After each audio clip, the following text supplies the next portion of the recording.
많은 사람들이 인생의 전환기라고 느끼는 나이 50. 나이 50부터는 인생관을 바꿔야 산다는 말에 얼마나 동의하시나요? 이 책의 저자는 50대부터는 이전과는 완전히 다른 인생관을 가지고 살아가야 한다고 주장합니다. 50대는 인생의 터닝포인트가 될 만큼 몸과 정신, 사회적 지위와 관계에 있어서 피할 수 없는 큰 변화들이 생기기 때문입니다. 아무리 인생에 큰 격변이 몰아쳐도 인생관을 몽땅 바꾼다는 것이 가능할까요? 왠지 모르게 마음이 울적하고 사회에서도 한계에 부딪히고 가정과 인간관계도 이전과는 많이 달라짐을 느낀다면 당신은 인생 후반기를 살아가고 있는지도 모릅니다. 나이 50. 더 이상 큰 꿈도 갖지 말고 폭넓은 인간관계도 유지하지 말고 자존심도 다 버리고 이제부터라도 고독한 삶을 살 준비를 해야 한다고 합니다. 그리고 오직 자신의 행복과 재미를 위해 살라고 말하죠. 오늘 영상은 50대 이후를 살아가는 사람들이나 앞으로 50대를 준비하려는 사람들에게 실질적인 지침이 될 것입니다. 50부터는 인생관을 바꾸어야 산다입니다. 50. 마침내 인생관을 확 바꿀 때가 왔다. 옛날보다 주량이 줄었다. 며칠 잠을 설치면 영 힘을 못 쓴다. 저녁 때가 되면 눈이 침침한 걸 보니 어느새 노안이 시작되었는지도 모른다.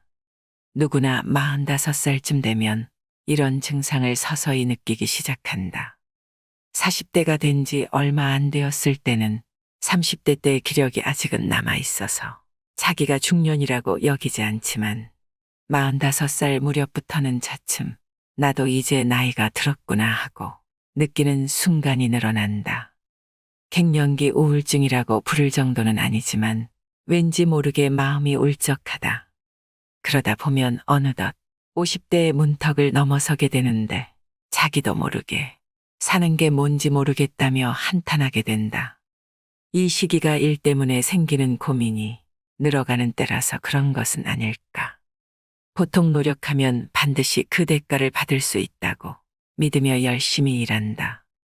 그러나 나이가 50살쯤 되면 회사에서 옴짝달싹도 못하는 처지가 되어 더는 높은 자리에 오르리라고 기대하기 어렵다. 당연히 한계에 부딪힐 수밖에 없다. 임원직을 내려놓거나 손아래 사람에게 지시를 받는 상황이 되기도 하고 한직으로 이동하라는 제안을 받기도 한다. 최근에는 현실적으로 나이를 가리지 않고 누구나 명예퇴직 대상에 오르게 되었다. 한편 이 시기에는 가정에서도 변화가 생긴다. 자녀들은 진학이나 취업 그리고 결혼 등으로 집을 떠나 독립할지도 모른다. 또 연로하고 노안으로 고생하는 부모님을 돌봐야 하는 상황에 처하게 될 수도 있다. 어쩌면 황혼 이혼이라는 길을 선택하게 될지도 모른다. 그리고 인간관계도 이전과 달라진다. 친구나 지인들과 교제가 점점 줄어든다. 또 젊은 날을 함께 지내왔던 친구와 슬픈 이별을 하게 되기도 한다. 예전에는 멀게만 느껴졌던 노화와 죽음이 눈앞으로 다가오기 시작했다는 것도 이제야 실감하게 된다. 이렇게 여러 가지 변화를 겪으면서 많은 사람들이 50세를 인생의 전환기라고 느낀다. 그래서 이 시기에는 이제껏 추구해왔던 인생의 목적이나 가치관이 흔들리면서 한꺼번에 폭탄 터지듯 위기를 맞이한다. 새로운 인생관을 찾아야 할 때가 온 것이다. 요즘은 100세 시대라는 말을 자주 듣는다. 100세까지 산다고 치면 50세는 겨우 반환점이다. 여생이라고 부르기에는 아직 많이 남은 인생을 한숨만 쉬면서 보낸다면 너무 아깝지 않은가. 이때를 충실하게 산다면 인생의 마지막 순간에 다다랐을 때 참 유익한 삶이었다고 자신있게 말할 수 있을 것이다. 공자는 쉰에 하늘의 뜻을 알았다라고 말했다. 50세 이후 빠지기 쉬운 부정적 감정에 어떻게 대처할까? 역사란 무엇인가라는 책에는 평생 지침으로 삼을 만한 교훈이 담겨 있다. 역사란 역사가와 사실 사이에 부단한 상호작용의 과정이며 현재와 과거 사이에 끊임없는 대화다라는 말이 있다. 여기서 현재와 과거 사이의 대화를 알기 쉽게 설명하면 현재가 이러하니까 과거가 그렇게 보인다는 것이다. 과거를 바라보는 사람은 누구든 현재라는 시대적인 제약을 받는다. 그래서 그때 자신이 놓인 상황에 따라 역사를 보는 견해도 달라진다. 즉, 과거의 의미는 현재의 생각에 따라 달라진다. 그렇다면 자신의 과거를 돌이켜보는 행위는 지난 날을 부정하는 것이 아니라 자기 인생의 의미를 부여하는 것이라는 사실을 알 수 있다. 그러나 중년이 되고 나서 과거를 돌아볼 때 역시 그때 이렇게 할 걸 그랬어 라며 후회하기 쉽다. 물론 새삼스럽게 생각해봐야 어쩔 수 없는 일이다. 괴테는 이렇게 말했다. 사람은 청년의 실수를 노년으로 가져와서는 안 된다. 노년에는 노년만의 결점이 있기 때문이다. 나이 50이라는 인생의 전환기를 맞아 갑자기 10대 때 이렇게 해둘 걸 그랬어. 나는 쓸데없는 망상에 사로잡혀서는 안 된다. 후회는 그저 감미로운 추억일지도 모른다. 아버지가 돌아가신 후 나는 아버지의 수집품 속에서 1920년대 중반부터 1980년대 무렵까지 발표된 가요를 수백 곡이나 모아둔 CD 세트를 발견했다. 결정판 히트곡 모음집 같은 제목이 붙은 주로 통신 판매에서 파는 종류의 기획 상품이었다. 한 번 들어보니 그 시대에 했던 고민이나 후회 같은 피해를 노래한 것이 일색이었다. 아버지는 왜 그런 곡들만 듣고 또 들었을까? 물론 요즘 유행가에도 그런 가사를 노래한 곡이 있긴 하지만 예전 가요는 특히 어른들의 애환이 담긴 노래가 많은 것 같았다. 어쩌면 지울 수 없는 과거를 통해 자기 인생의 그림자에서 맛보는 쓴맛뿐만 아니라 빛을 가져다주는 단맛도 느낄 수 있기 때문 아닐까 하는 생각도 들었다. 나는 지우고 싶은 과거라고는 해도 그때에는 어쩔 수 없이 피치 못한 선택을 했을 테지만 결국 자신이 선택한 것이므로 그 선택을 책임지고 받아들여 앞으로 나아가야 한다는 것을 터득했다. 그런 의미로 자신이 내린 선택에 후회는 없어야 한다. 그러나 자신의 10대를 돌이켜보면 선택한 결과가 아니라 선택하지 않은 결과로 기회를 놓친 것도 있다. 특히 심각한 잘못을 뉘우친다기보다는 왜 이런 데 시간을 낭비했을까 하고 사소한 일을 후회한다. 예를 들면 예전에 친 시험에서 그 과목을 선택했더라면 좋았을 텐데 왜 다른 과목을 선택했을까라고 후회하는 것이다. 또는 당시에 짝사랑했던 친구를 떠올리면 그 아이도 나를 싫어하는 것 같지는 않았는데 그때 적극적으로 말을 걸었더라면 나랑 사귀었을지도 모르는데 라는 생각도 들지 모른다. 이렇게 예전 일을 생각하다 보면 여러 가지 후회가 떠오른다. 하지만 그것은 진심으로 그때로 되돌아가서 그 일을 바로잡기 위해 고민하는 것이라기보다는 그때를 되돌아보고 감미로운 추억에 잠기는 것일 뿐이다. 50세 이후의 생산적이라는 게 큰 의미가 있을까? 개 중에는 과거의 일을 전혀 후회하지 않는 사람도 있을지 모른다. 그런 사람은 에너지를 앞으로 나아가는 추진력으로만 쓰므로 확실히 생산적이라고 생각한다. 그러나 그 생산적이라는 것이 50대 이후에도 그만큼 큰 의미가 있는 걸까? 라는 의문도 든다. 생산적이면 돈을 벌 수 있고 남들에게 인정도 받는다. 20대나 30대라면 이것이 중요하겠지만 나이가 50쯤 되면 생산적이라는 한 가지 기준으로 모든 것을 판단하는 사고방식은 얄팍하게까지 느껴진다.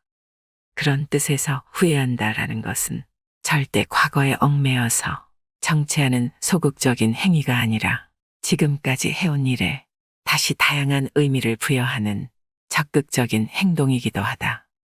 나 역시 요즘 들어 잊고 있었던 과거를 돌이켜본다. 그러고 보면 예전에는 이런 일이 있었지 라고 회상할 때가 있다. 그래서는 안 되었는데 그때는 친구에게 너의 행복과는 잘못되었어 라고 트집을 잡곤 했었다. 도대체 그때 나는 무슨 생각으로 그랬던 걸까? 지금도 여전히 왜 그랬는지 모르겠다.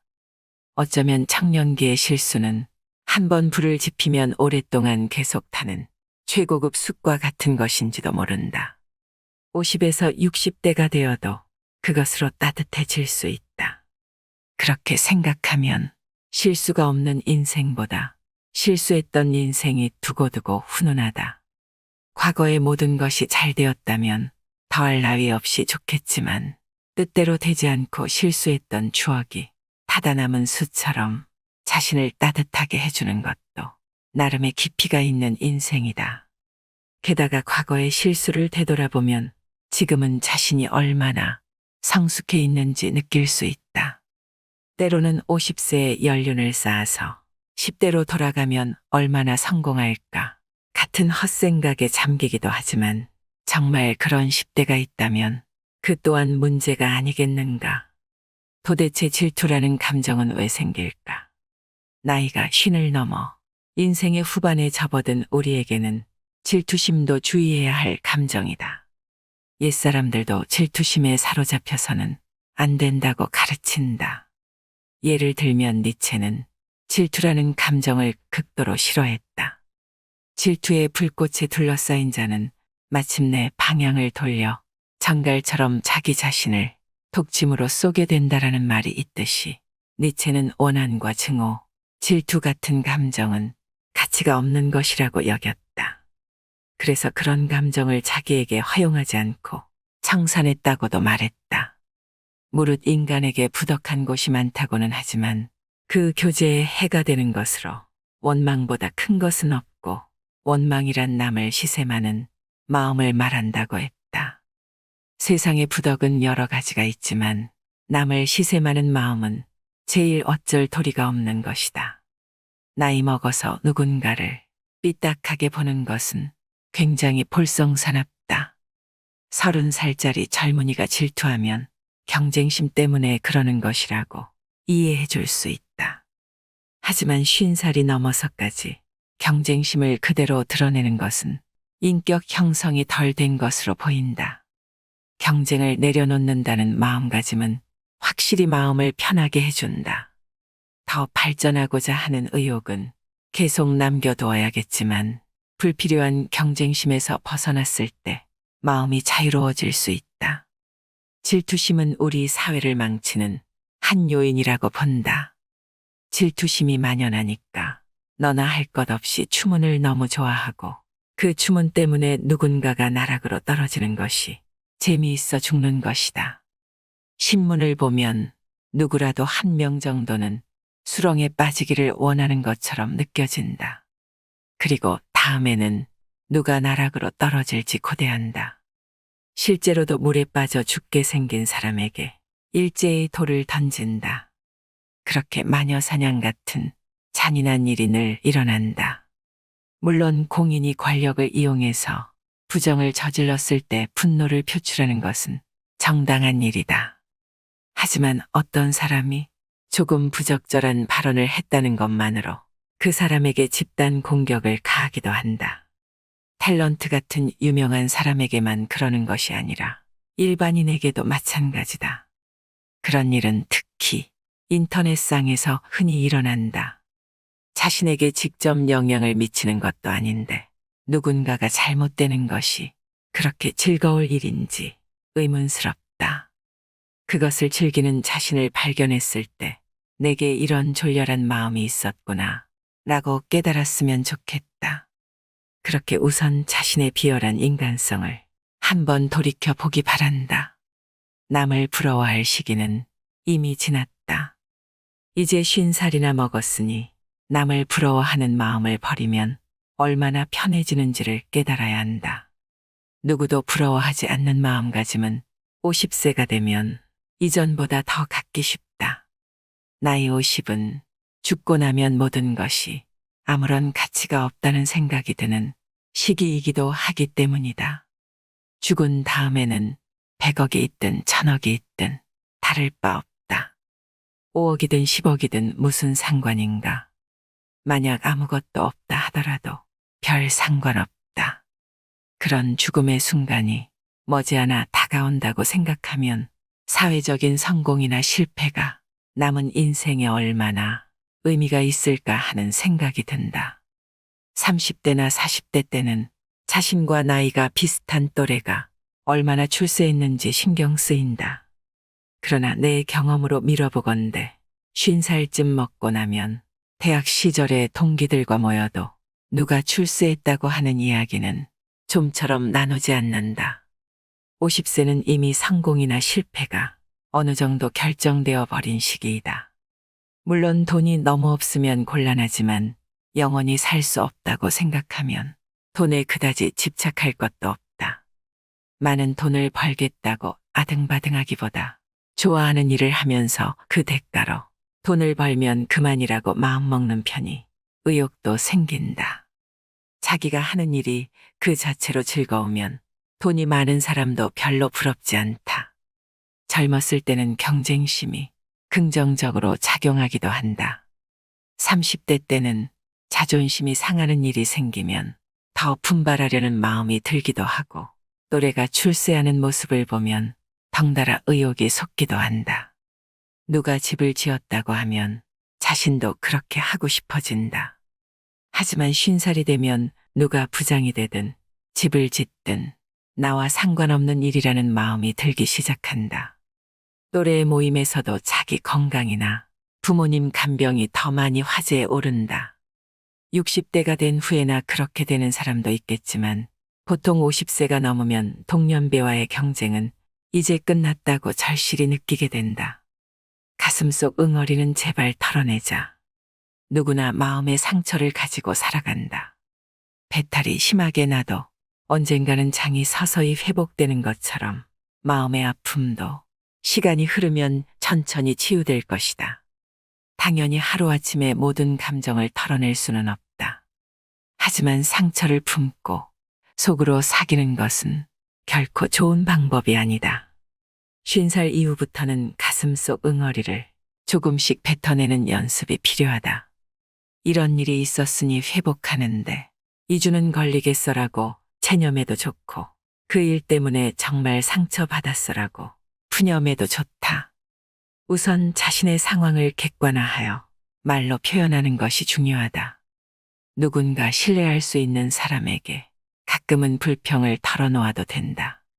그렇게 해야 마음의 해독, 즉 감정의 노폐물을 다 배출하고 밖에서 의연하게 활동할 수 있다. 하지만 주의할 점도 있다. 망가진 카세트 테이프처럼 똑같은 불만을 자꾸 호소하면서 상대방을 지치게 만들면 안 된다는 것이다. 똑같은 불만을 계속 이야기한다는 것은 그만큼 마음의 상처가 깊다는 것을 의미한다.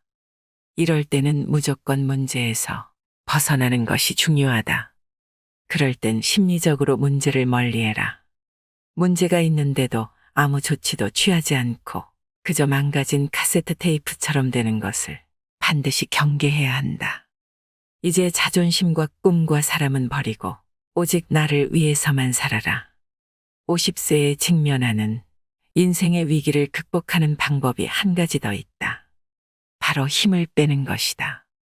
나이가 50쯤 되면 세상이 어떻게 돌아가는지 터득하게 된다.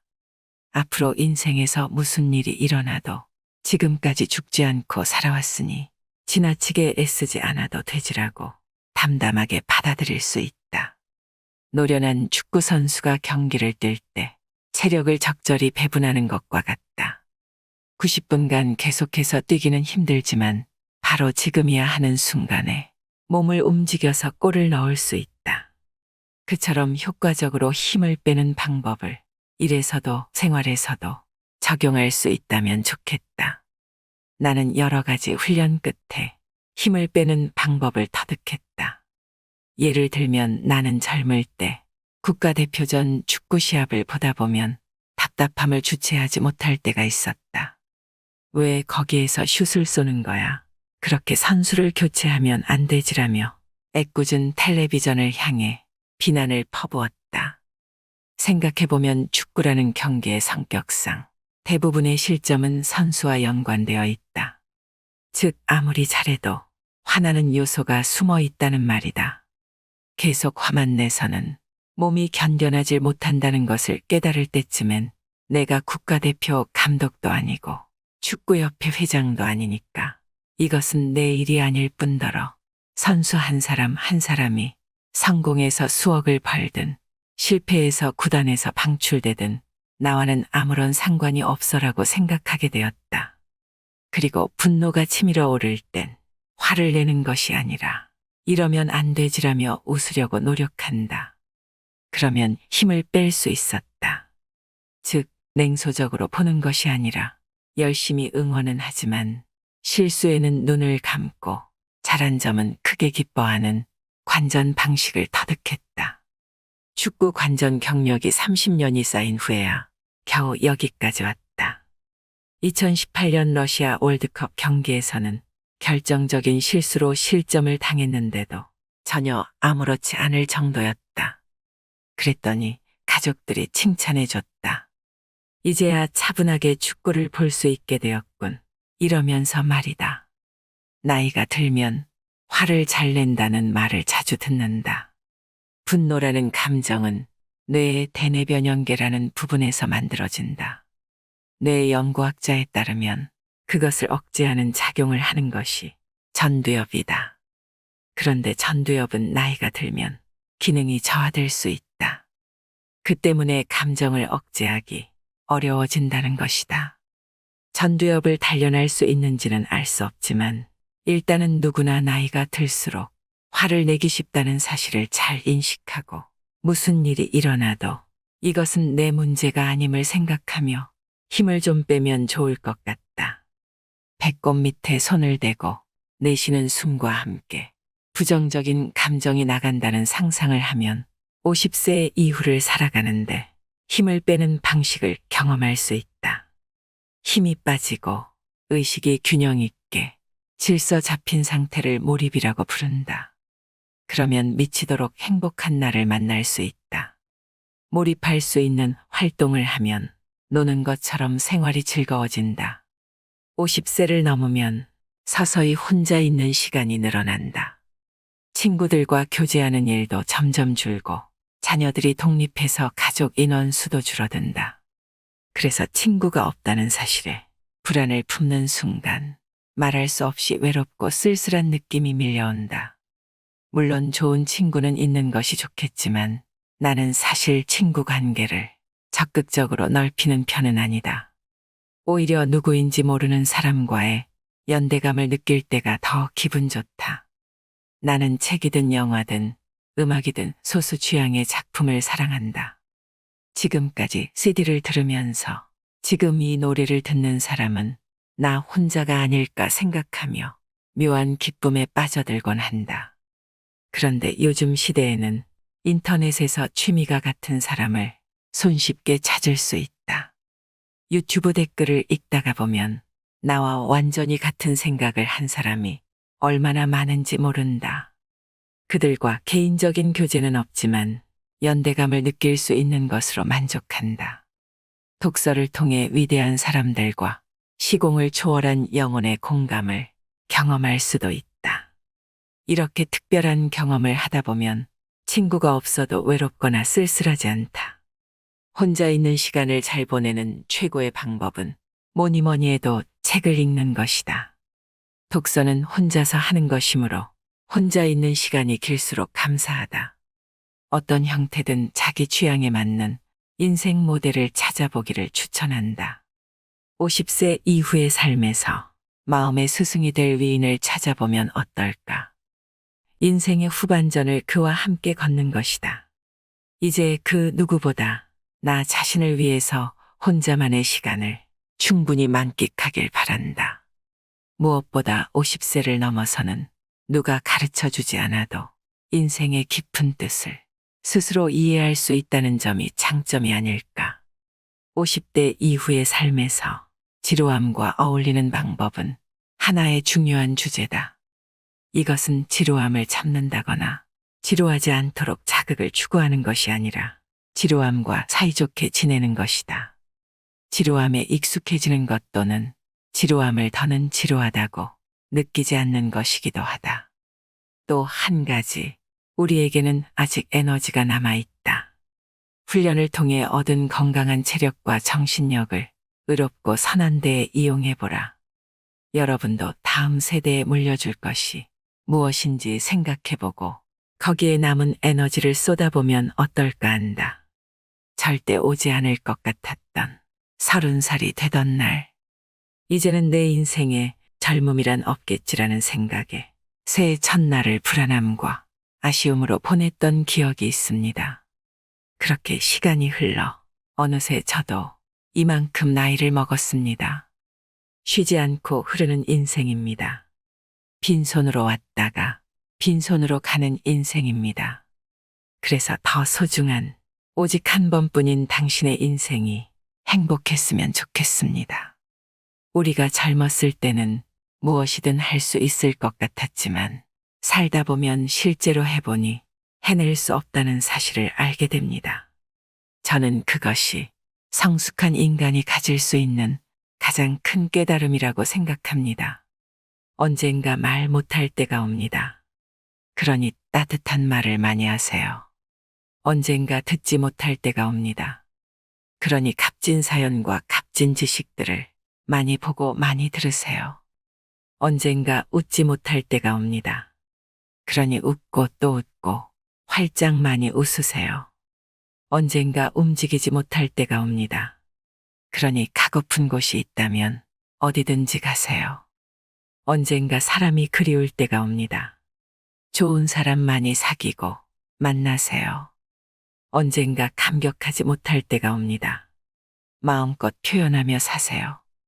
언젠가 우리 모두는 세상의 끝자락에 서게 될 것이니 사는 동안 최선을 다해 후회 없는 삶을 살아야 합니다. 이상으로 인생의 품격이었습니다. 하루하루 당신의 품격이 더 빛나길 바랍니다.